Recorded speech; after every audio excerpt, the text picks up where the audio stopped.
Selamat siang Pak. Silakan dulu. Terima kasih Pak. Oke, apa kabar ya hari ini Bu Ani? Baik Pak. Kalau baik ya, semoga terus baik ke depannya. Amin. Oke, ada pun yang ingin saya sampaikan hari ini Bu, kan nanti saya kan supervisi ke kelas Ibu. Jadi tadi saya sudah lihat ya PPP yang dibuat untuk ajarnya menarik ya, saya lihat cukup menarik.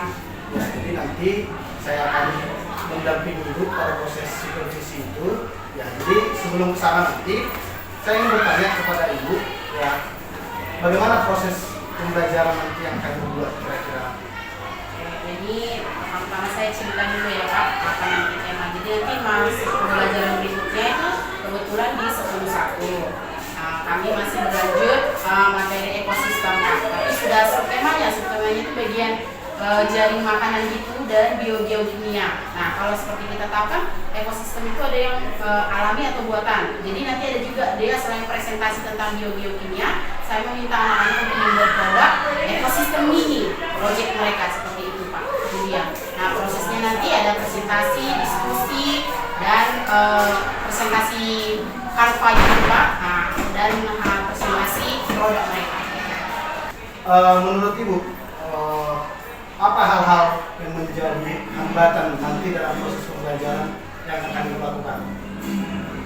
Begini Pak, kita kan sekarang kurikulum kurikulum mereka.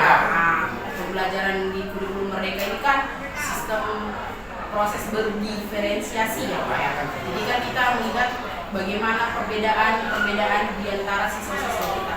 Hambatannya sih di situ Pak, karena ada anak yang dia bisa menangkap pembelajaran hanya dengan kita berbicara saja. Ada yang harus visual harus ada, ya kan? Audio harus ada begitu. Nah itu sih kendalanya Pak. Jadi kan satu lagi, kalau ke pembelajaran kurikulum merdeka ini kan kita harus ada istilahnya apa namanya itu Pak yang di sela-sela pembelajaran itu ice breakingnya, nah begitu kan. Jadi kadang itu kendalanya waktu seperti itu satu. Nah dan kendalanya lagi kecepatan cara belajar siswa itu gitu Pak. Nah itu kita harus menyesuaikannya gitu ya, dan waktunya jadi gitu Pak. Oke, tadi sudah banyak pembelajaran berdifferensiasi kan cukup baru di kurikulum merdeka. Terkait kita ingin membuat kemampuan anak tadi yang beragam, tentu harus kita sikapi itu tadi ya. Tentu dalam melakukan itu Ibu dong sudah tahu tadi apa kendala. Ibu sudah mempersiapkan tentunya apa hal-hal yang mungkin bisa Ibu lakukan untuk menanggulangi itu. Apakah ada hal yang terpikir oleh Ibu untuk menanggulangi kendala-kendala tadi? Ada Pak, itu dia tadi. Jadi daripada untuk menghemat waktu sih sebenarnya. Jadi konsep belajarnya kali ini di kelas 10 itu saya bikin audio, visual itu sekaligus dalam situ. Jadi ya untuk menutupi kekurangannya semua. Jadi tidak ada kayak diskusi metode belajar yang tradisional begitu. Jadi anak-anak itu semua bersama-sama membuat hasil proyeknya, semua sama-sama membuat presentasi kanvanya, lalu kemudian menonton video bersama-sama, melihat visual bagaimana proyek mereka itu ekosistem ini itu begitu Pak. Jadi udah mencakup semuanya gitu. Lalu kemudian kalau misalnya ice breaking pun ya itu kan hal yang sederhana ya Pak. Nah, anak-anak pasti udah bisa. Kalau seru-seruan gitu itu adalah kesenangan anak-anak gitu. Saya tertarik tadi mendengar pemaparan dari Ibu. Kira-kira nanti Bu Ani, apa nanti yang Ibu kembangkan saat melakukan proses pembelajaran berdifferensiasi itu? Di sini saya mau kembangkan nanti ada 3. Diferensiasi konten, diferensiasi proses, dan diferensiasi produk. Oke, ada 3 ya. Ya. Itu sudah sesuai dengan pembelajaran berdifferensiasi. Tentu dari 3 itu ada penekanan-penekanan yang diberikan. Kira-kira nanti dari pembelajaran penekanannya di mana? Penekanannya itu 2 lah yang saya kembangkan nanti lebih ditekankan itu diferensiasi proses dan diferensiasi produk. Kalau boleh tahu, kenapa Ibu memilih kedua hal tadi? Nah, soal diferensiasi proses dan produk tadi ya Pak. Jadi menurut saya, kenapa saya tekankan proses dan produk tadi? Ketika proses ini kan penting juga Pak dalam pembelajaran ya kan. Nah, ketika prosesnya itu kita bikin menarik, pembelajaran itu jadi lebih menyenangkan kan begitu. Jadi nanti anak-anak di tengah-tengah proses itu banyak nanti selain ice breaking tentu saja kan supaya segar anak-anak itu saya membuat semacam tanya jawab, pengumpulan poin, misalnya seperti itu. Jadi semacam games Pak, games tapi yang berhubungan dengan ekosistem. Kalau ice breaking kan hanya istirahat di tengah pembelajaran begitu kan. Lalu dengan produk kan otomatis kalau mereka menghasilkan produk ada kelompok ya Pak. Jadi mereka itu bekerja sama secara kelompok. Teknik membuat kelompok mereka juga saya tekankan berdasarkan diferensiasi itu. Jadi dalam satu kelompok itu tidak ada yang pintar semua, tidak begitu, atau yang kurang semua, tidak begitu. Tapi ada yang pintar, ada yang sampai yang kira-kira dia kurang bisa atau bagaimana. Jadi saling mendukung ya, supaya saling mendukung semuanya. Gitu. Menarik tadi yang Ibu sampaikan. Tentu dalam melihat tadi, ya tentu ada indikator yang Ibu harapkan nantinya pada akhir pembelajaran. Indikator apa kira-kira yang Ibu harapkan nanti dari proses pembelajaran yang Ibu lakukan? Jadi kan Pak, di tengah-tengah diferensiasi proses dan produk tadi kan berdasarkan proses pembelajaran saya tadi, kan anak-anak saya minta mencari materi untuk ditulis di Canva supaya mereka berpresentasi. Jadi jadi mereka itu menyenangkan lah istilahnya, sambil melihat bagaimana sih sebenarnya siklus air itu bagaimana seperti itu gitu. Jadi menyenangkan, mereka lihat apa yang terjadi ketika hujannya nyampe ke bumi bagaimana, seperti itu. Jadi mereka yang indikator lagi yang saya harapkan dari proses yang tadi adalah pembelajaran itu jadi berpusat sama mereka, sama siswa itu begitu Pak. Jadi ada kerja sama, kerja kelompok juga, kerja tim. Jadi sosialisasinya dapat biar mereka tidak berfokus pada individunya masing-masing, itu saja Pak. Ya, jadi itu indikator yang Ibu ingin sampaikan ya. Setelah melakukan pra-observasi, ya ini kan sebelum supervisi Ibu kita melakukan pra-observasi ini, apa yang Ibu rasakan dari hasil diskusi kita hari ini? Jadi lebih percaya diri gitu Pak. Nanti kan jadi kita dengan diskusi begini kan, jadi saya udah tambah gambaran-gambaran bagaimana saya nanti melakukan proses pembelajaran sama anak-anak begitu. Jadi udah lebih pede aja.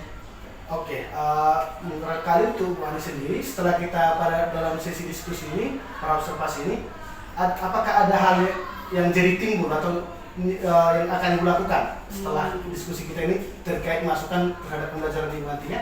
Ada Pak. Ya. Tadi kita akan membahas soal waktu kan. Ya. Saya pikirkan supaya lebih hemat lagi nanti waktunya, berarti saya kayaknya modul saya itu harus lebih saya revisi supaya instruksi-instruksi di situ yang saya sampaikan kepada anak-anak, LKPD-nya itu lebih jelas supaya lebih cepat. Membuat jelas di LKPD-nya gitu ya. Begitu Pak.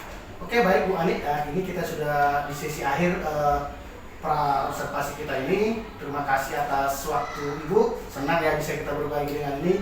Saya berharap Ibu bisa memberikan pembelajaran yang menarik pada anak kita sehingga mereka tetap tertarik dengan pembelajaran biologi seperti yang Ibu sampaikan tadi, semua berperan aktif. Oke Bu, ya terima kasih atas waktunya Bu. Selamat sukses nanti untuk belajarnya besok. Terima kasih Pak. Terima kasih.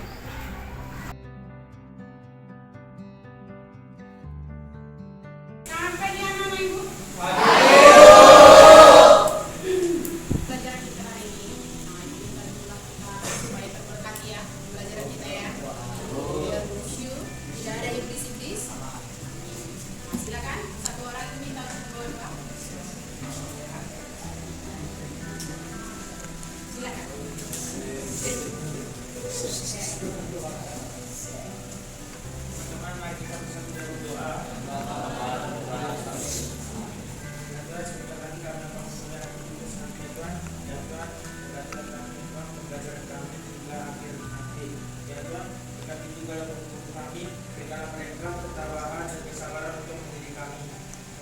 Kami tidak memajukan menjualkan kepada kami, berikanlah mereka tersendiri pada kesabaran untuk mendidik kami. Dengan inginannya adalah kamu dalam antara Yesus Kristus Putramu. Satu Yohanes Bosco. Amin.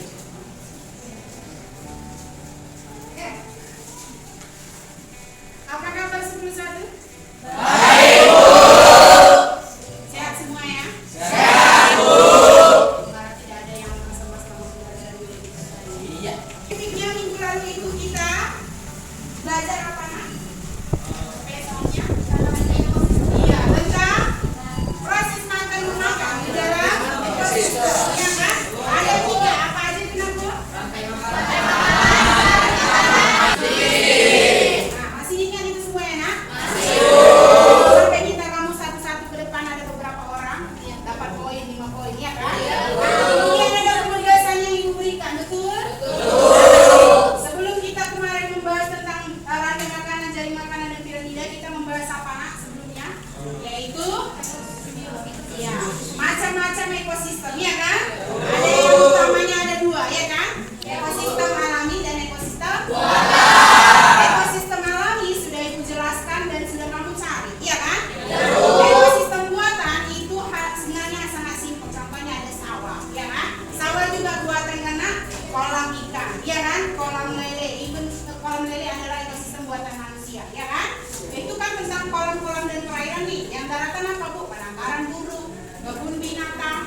Betul tidak, Nak? Betul. Coba. Aku mau minta dulu ke depan untuk menunjukkan hasil karyanya. Coba kelompok 1.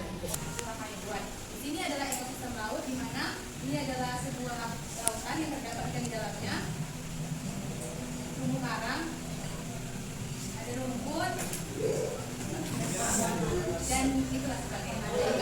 Ya, dilihat di situ ya. Biasanya kalau tentang kita bicara tentang ikan baru, sebelumnya ada yang ibu suruh kamu kerjakan, ya kan? Ada kan? Ada, Bu. Ikan baru itu habitatnya di Terumbu karang. ya, tempatnya di mana, Nak? Di kelompok anemon, ya kan? Yang kayak begini gitu ya. Bisa kan bayangannya? Karena aku tunjukkan kemarin gambarnya, betul? Betul, Bu. Itu pun mereka mengalami simbiosis kan aku? Sudah dijelaskan kemarin. Oke, berarti kelompok 1 dia membuat ekosistem ininya dalam bentuk diorama atau 3D-nya. Itu ya, silakan kasih tepuk tangan.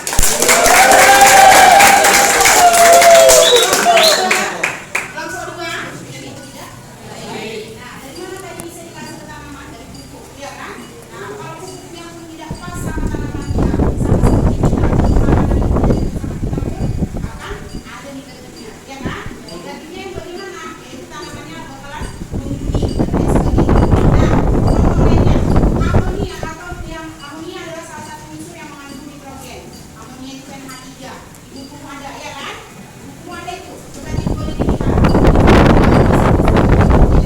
Nah, ini kalau kamu menghirupnya, terhirup amonia itu sangat menyengat. Ketika terhirup, maka yang terjadi pada saluran pernafasan. Oke, ini pertanyaan kedua. Saya akan menjawab pertanyaan dari kelompok 3 yaitu apakah nitrogen bisa digunakan untuk penanaman selain tumbuhan? Jawabannya bisa, sebab contohnya sebagai bahan bakar untuk nanti dalam kendaraan. Bagian dari inspirasi. Manusia memang tidak bisa memanfaatkan nitrogen secara langsung dari aktivitas respirasi. Mereka harus menyerapnya dengan cara memakan tanaman atau hewan yang mengandung nitrogen. Dengan cara itulah manusia membuat nitrogen. Seperti yang tadi sudah kami jelaskan di awal, nitrogen bisa terserap oleh tumbuhan setelah melalui proses fisilisasi. Dalam studi nitrogen biasa adalah proses fisilisasi adalah mengubah nitrogen ke bentuk lain agar bisa bermanfaat dan dapat diserap oleh tumbuhan.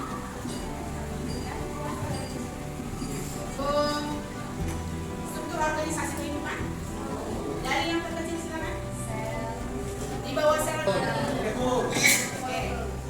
Molekul. Semua yang ada di bumi ini adalah mengandung yang namanya unsur kimia. Betul? Kita sebut dia di dalam biologi adalah molekul. Adalah unit terkecil dari struktur organisasi kehidupan. Betul? Sebelum sel-sel itu terbentuk dari nah, satu sel ketika terjadi ini mungkin walaupun nanti kamu pelajari di kelas 2 dan kelas 3, tapi di SMP kurasa sudah kamu pelajari. Pada sistem reproduksi, kita itu berasal awalnya dari sel telur dan sel sperma, ya kan? Nah, akan membentuk yang namanya satu sel, betul? Sel ini mengandung yang namanya kromosom atau gen, betul? Gen ini memiliki DNA dan RNA. Dari presentasi temanmu tadi, DNA dan RNA ini memiliki yang namanya nitrogen. Ini dipelajari, tadi reproduksi dipelajari di kelas 2. DNA yang mengandung DNA atau RNA. DNA dan RNA adalah sebagai bukti kamu siapa nenek moyangnya dan lain sebagainya, ataupun disebut dengan pewarisan sifat. Betul? Betul sampai sini? Kenapa tadi kan pertanyaannya tidak bisa diserap secara langsung? Nah, sama karena nitrogen bukanlah unsur yang seperti oksigen. Kalau oksigen kamu bernafas saja itu langsung diproses masuk ke dalam paru-parumu, betul? Nah, di paru-parumu ini akan mengalami pertukaran dengan CO2. Ini akan kamu bahas di siklus karbon dan oksigen, betul? Nah, jadi paru-parumu yang bekerja lalu kemudian nanti akan diedarkan ke seluruh tubuhmu melalui sel darah merah. Nanti kamu pelajari. Nah, jadi dari mana caranya, Bu? Cara produsen kita adalah produsen kita adalah segala macam tumbuhan, ya kan? Atau yang mampu berfotosintesis. Di sini kami mempresentasikan hasil dari kelompok kami. Di sini kami membuat ekosistem air tawar. Di dalam akuarium ini terdapat jenis ikan hias yang dari air tawar. Terus di dalam akuarium ini terdapat batu, pasir, dan sebagai produk biasanya itu kami membuat bunga-bunga sama rumput itu. Sekian presentasi dari kami. Terima kasih. Amin. Kami presentasikan hasil kerja kelompok kami yang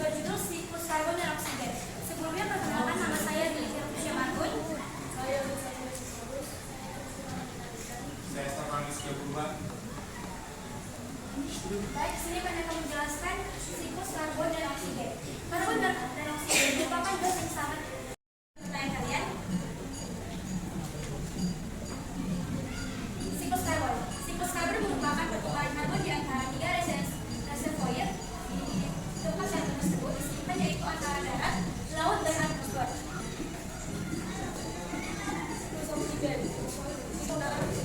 Oleh waktu di dan diambil dari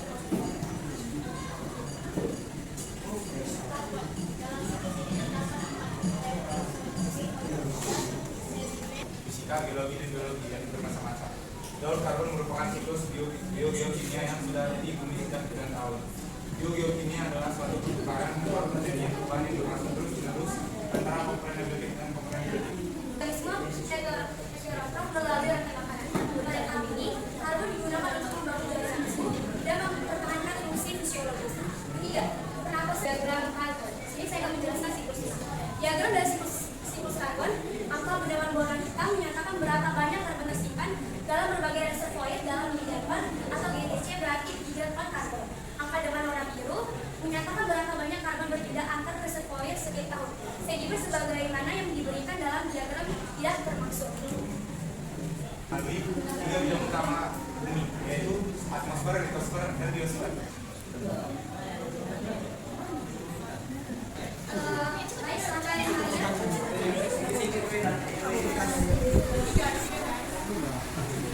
Sekarang ditulis nama penanya. Bagaimana manfaat dari karbon bagi kehidupan? Manfaat. Karbonnya tidak lagi ditulis. Oke. Bagaimana manfaat dari adanya siklus karbon dan oksigen bagi kehidupan manusia?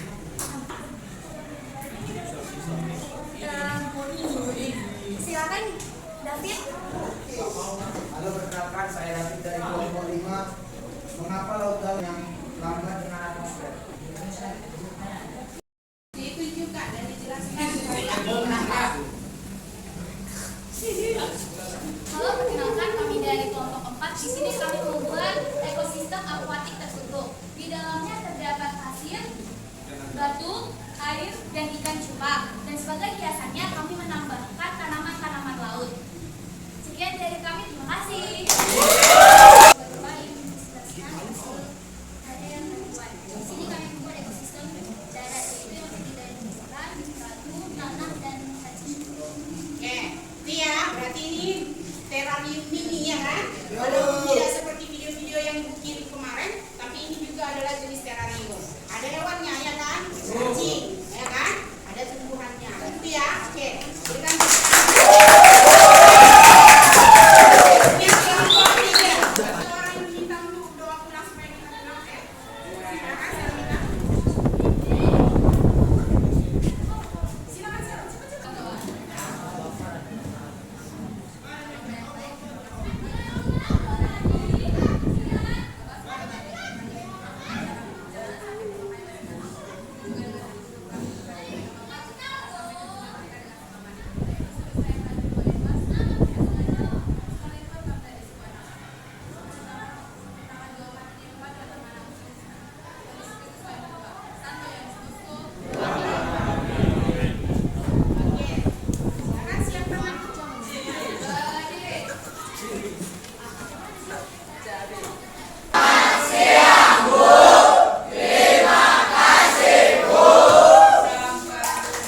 Sama siap Kita Pak? silakan duduk.